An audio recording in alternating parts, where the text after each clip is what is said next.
So Blake Lively believes she's doing the right thing. Apparently, according to People, she has no regrets. Blake Lively is spiraling, and baby, it's not quiet. After The Hollywood Reporter dropped an absolute bombshell about her behavior on set, it feels like her perfectly polished image just went up in smoke. And honestly, we saw this coming. The golden girl of Hollywood has been living on borrowed grace, and now the cracks in that porcelain perfect brand are showing. Loud and messy. Whispers are turning into screams. Blake is reportedly devastated, and frankly, she should be. All those years of crafting a picture-perfect persona are now catching up with her, and honey, it's not pretty. And the next moment, she's like, oh no, she's doing this she's carrying this burden for all the other victims out there. Blake Lively's Hollywood fairy tale is officially in flames. We're not talking about minor gossip. We're talking full-on empire collapse. No more red carpet perfection. No more soft-lit Instagram motherhood moments. This is raw, chaotic, popcorn-fueled drama, and it's playing out in real time. People magazine, everything there used to be so pro Blake Lively, and I think they had someone probably sitting there going through them and deleting the ones that were negative. And here's where it gets twisted. Blake's recent outrage over that cartoon caricature, critics are calling it a smokescreen. They say she's not fighting misogyny. She's distracting us from what's really happening. Whispers of controlling, toxic behavior behind the scenes of It Ends With Us. She's not Joan of Arc. She might just be the villain. So she says he's been harassing her, and they bring in some team, and he says, whatever you want, I will do it or not do it. You tell me. Sources claim her presence on set made directors stress chug espresso and co-stars clutch their phones, secretly texting agents, "Get me out." So negative press swirled around her during this whole, like a month, right? Later, she would describe this as though it was the pile-on against Trump.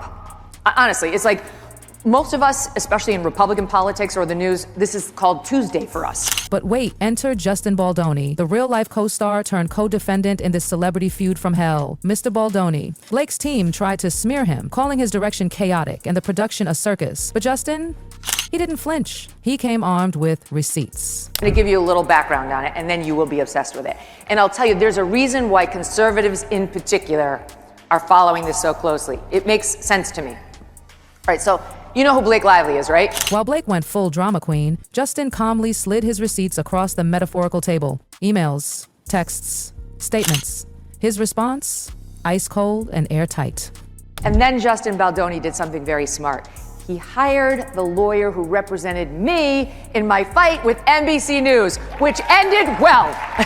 And let me tell you, his version of events makes Blake's narrative wobble like a Jenga tower in an earthquake. One wrong piece and the whole thing collapses. When we see the truth, or some of these, at least Baldoni's truth, we see the other side of it, and that, at least according to him, and many people believe this, that she was the aggressor pretending to be the victim. Justin's team even accused Blake of being culturally insensitive, especially when it came to his Baha'i faith. While her camp clutched pearls and shouted Villain, his calmly pointed out the inconsistencies in her tale. It's a legal war zone out here, but instead of lawyers, we've got publicists going to war. It's funny how she goes back and forth a lot, and how she is like so happy and so like she doesn't care in photos, going on red carpets on SNL, baking donuts, and then the next moment it's like, oh, she's sad and she regrets things, and then the next moment she's like, oh no, she's doing this she's carrying this burden for all the other victims out there. Let's really talk about those inconsistencies. Blake's suddenly the poster girl for women in Hollywood, bravely fighting injustice. It would be inspiring if it weren't riddled with plot holes, like receipts everywhere. That the actress, who is mom of daughter James and Inez and Betty,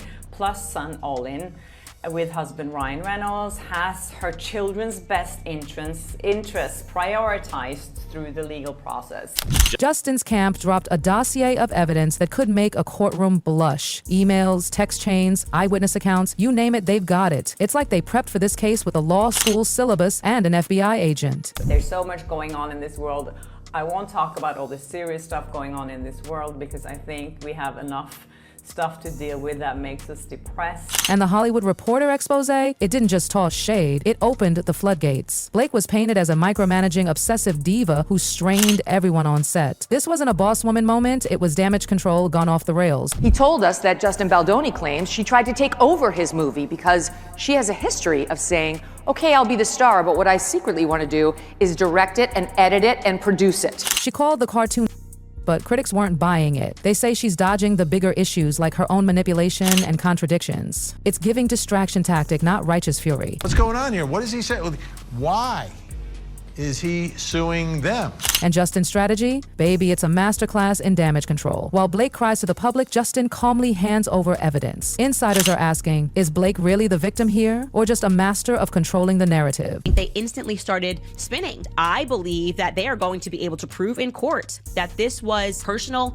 Ryan Reynolds versus Justin Baldoni, all of the evidence points to that. Justin, once seen as the villain, is now looking more like the voice of reason. His rep quietly recovering, his receipts loud. All the women out there that are watching, no matter what you do in life, you never, ever, ever go full Amber Heard. The conclusion here, I have said this since before, long before this ever broke out between her and Justin Baldoni. Blake Lively is not a good person. This isn't just a spat, it's a career-defining brawl for both of them. No clear winner yet, but one thing's certain. Blake's meltdown is the drama of the year. He told us that Justin Baldoni claims she tried to take over his movie because she has a history of saying, okay, I'll be the star, but what I secretly want to do is direct it and edit it and produce it.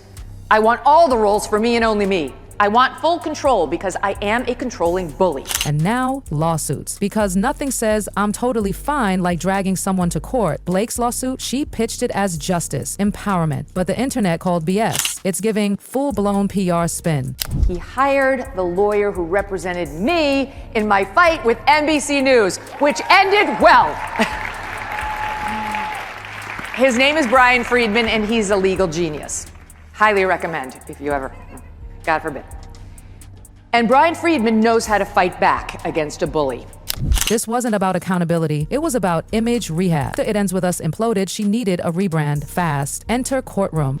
On Blake Lively's claims that she was allegedly harassed by this guy when they shot the movie, it ends with us, a film about domestic violence. Blake styled herself as a modern Joan of Arc, standing up for victims while simultaneously promoting gin and hairspray. Yes, really. It was Speak Your Truth meets Shop My Brand. So negative press swirled around her during this whole, like a month, right? Later, she would describe this as though it was the pile-on against Trump.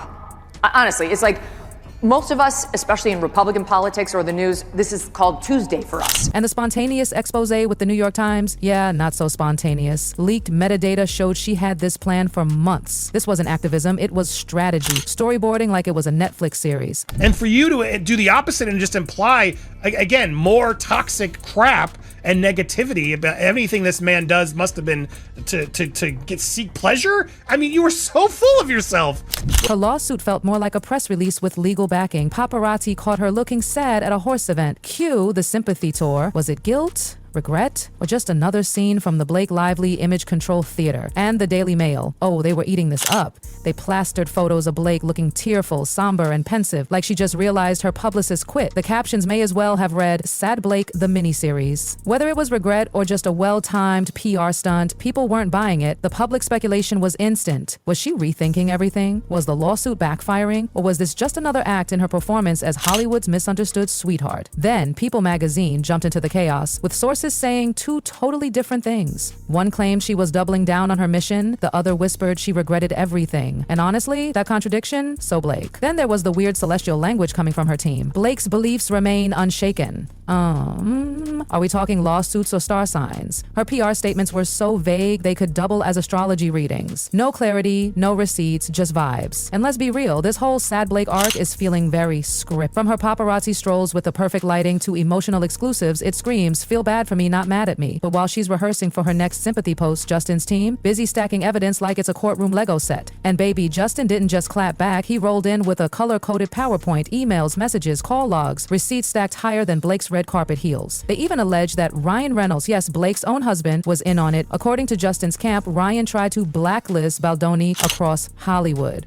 allegedly pressing agencies like WME to drop him. That's not a feud, that's a campaign. While Blake was spinning emotional monologues, Baldoni laid out timelines and facts. She brought a diary, he brought an Excel sheet, and the kicker, actor Adam Mannon, who was actually on set, spoke up too. And honey, he didn't hold back. Adam said Blake mischaracterized their scene together. According to him, the set wasn't the nightmare she painted. It was respectful, professional, and safe. He practically shouted, she's lying, in the classiest way possible, but here's where it turns darker. Blake's accusations allegedly played into ugly stereotypes, subtle cultural digs aimed at Baldoni's Baha'i faith. It's 2025, we should be past this, but here we are, staring straight at weaponized undertones and veiled discrimination. And the shift? Oh, it's real. Hollywood is starting to notice. Blake used to be red carpet royalty, but now? Baldoni is emerging as the calm, collected voice of truth in this chaos. While she drowns in contradictions, he's becoming the people's underdog. Then, boom, Adamantian entered the chat again, and he came with fire. He called Blake's lawsuit claims offensive and untrue, said Baldoni juggled acting and directing with grace, and the crew was incredible. That's not just a rebuttal, it's a reputation reset for Justin. Meanwhile, Blake's doing PR gymnastics, trying to keep up. She even tried to reframe herself as Khaleesi from Game of Thrones. But girl, mother of dragons, you're looking more like the queen of deflection. And don't even get us started on the Disneyland eraser story. Yes, Blake once claimed she was interrogated by Disney security as a child for stealing a Mickey Mouse-shaped eraser. It's giving Lifetime original movie cuffed in the Magic Kingdom. And when the New York Times gave her a sympathy puff piece, people were shook. The paper tried to paint her as misunderstood, a warrior, a victim. But the internet wasn't having it. Remember her David Letterman interview? She said she started school at age 3 because she was just that smart.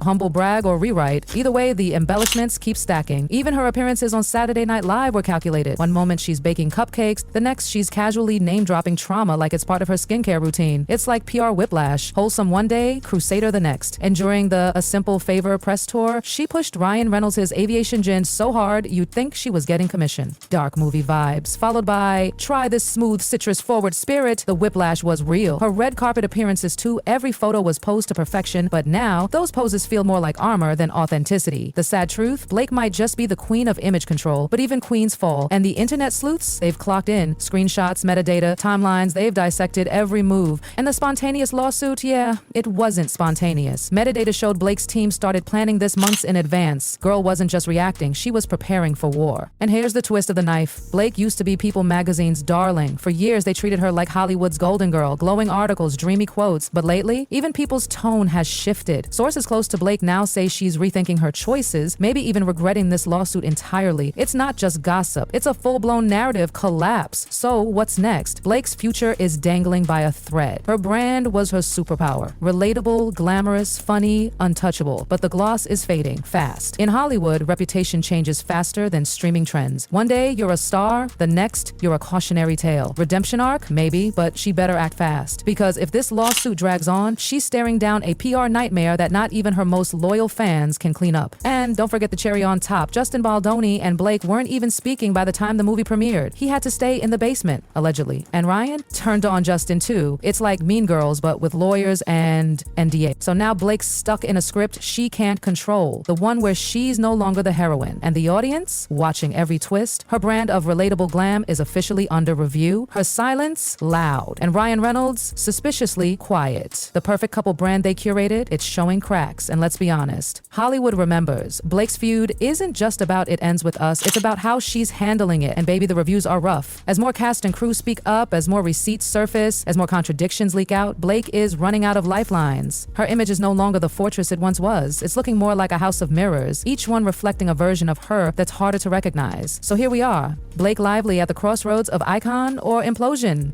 Hollywood loves a comeback, but it loves a scandal even more. And this is one of the juiciest in recent memory. Now the question is, will Blake rise from the ashes or get buried under her own brand? Let us know whose side you're on in this Hollywood showdown. Because baby, this drama, it's just getting started. It's just getting started.